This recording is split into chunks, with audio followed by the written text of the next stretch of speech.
How often, even before we began, have we declared a task impossible? And how often have we constructed a picture of ourselves as being inadequate? A great deal depends upon the thought patterns we choose and on the persistence with which we affirm them. Welcome back to week 10 of The Artist's Way. This week is titled Recovering a Sense of Self-Protection. This chapter focuses around how we protect ourselves from our own toxic behaviours. So the chapter starts by talking about how we can use vices and other sources of pleasure, or rather we abuse other sources of pleasure to clog up our creative flow when we doubt the route that it's taking us down. The chapter then goes on to talk about the opposite of that, a sort of creative drought where we don't even need to clog up our creative flow because it's just dry. There's just nothing there. And then coming out of that, we'll be talking a little bit about fame and a little bit about competition. So the first part of this chapter talks about how creativity is like a flow, a creative flow, like a river, and it's very powerful. And it can drive us in certain directions. And when we let go, it can take us in all kinds of interesting directions and to interesting places effortlessly. However, when we resist that energy, likely because we're feeling kind of shaky or out of control because it's so powerful, or we're really doubting the route that it's taking us down, and instead of letting it go that way, we start going, no, and we start backing out.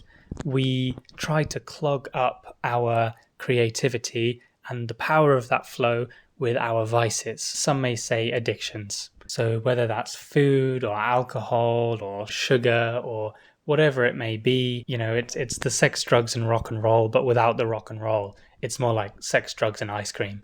Julia Cameron wants to make it very clear that she's not saying that necessarily that these things are bad on their own, but rather that the abuse of them is toxic. So the first part of the chapter and also the first part of the tasks is helping us to notice which of our behaviors are those blocks. The clue that she suggests is that it will be the block that we defend as our right. It will be the one that we're like, no, it's definitely not toxic behavior. I definitely have a right to do that one. Absolutely not. The one that we deny outright is always the one that's most difficult to let go of.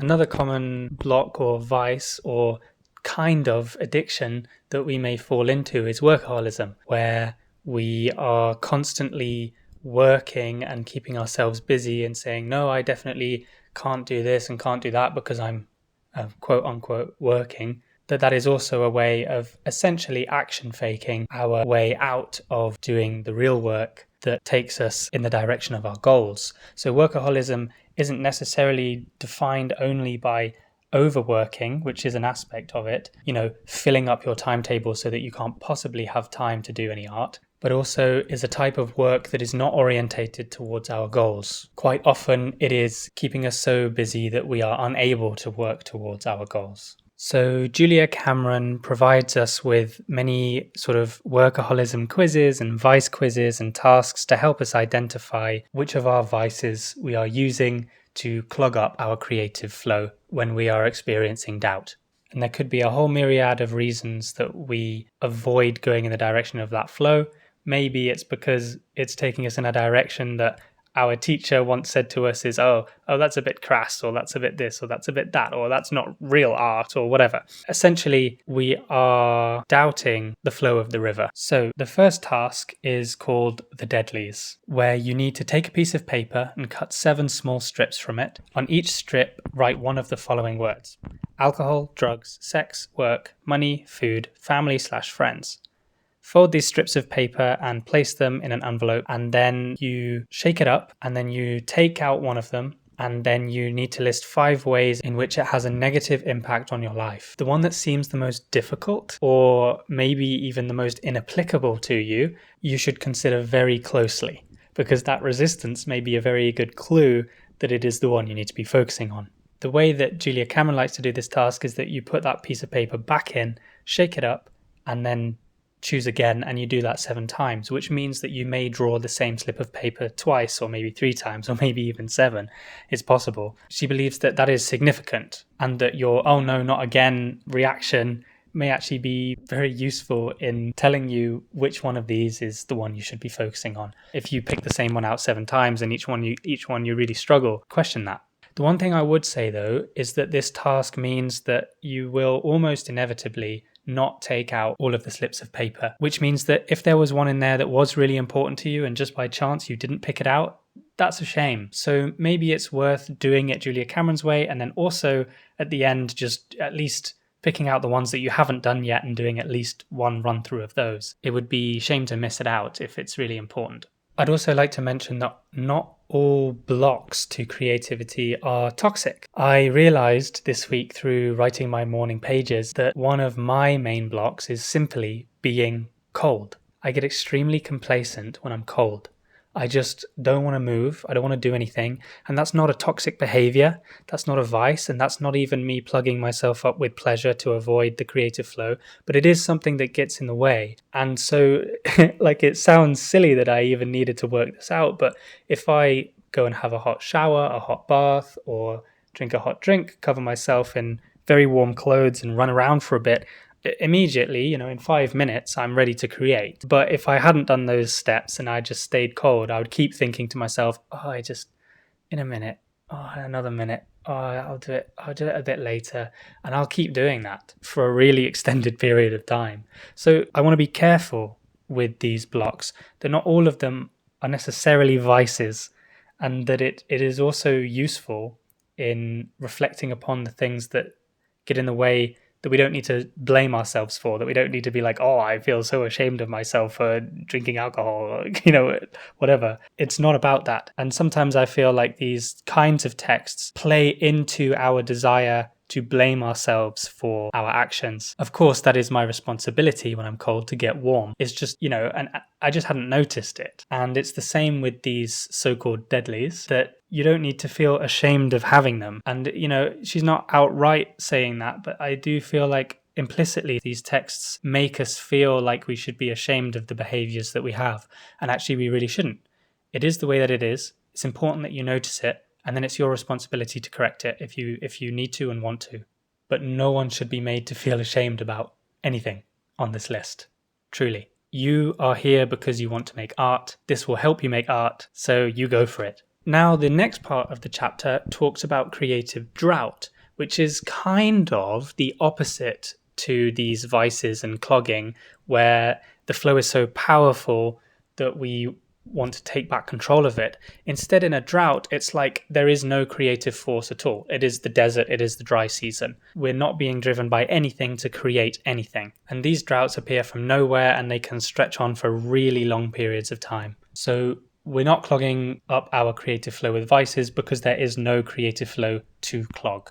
We just feel empty and like everything ahead of us is pointless and aimless, and we may keep creating, but we just feel bad about it all the time. All art making feels like a pointless drag. So what do we do then? Julia Cameron calls this desert of the heart. It is, of course, another type of doubting. Julia Cameron suggests that in a drought, emotions are dried up, but that water must exist underneath the sand. But we have no access to them. It is a tearless time of grief. Julia Cameron elaborates on this idea a little bit and believes that all droughts must end, and that simply by carrying on with our morning pages, because we must, we will come out the other side.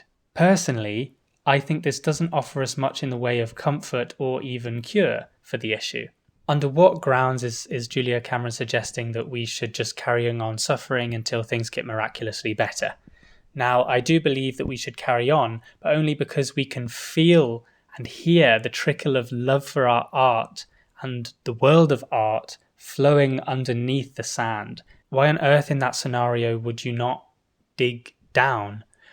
I think we are more likely to find success if we do the work to uncover our emotions and stare them in the face, rather than just hope that things will get better.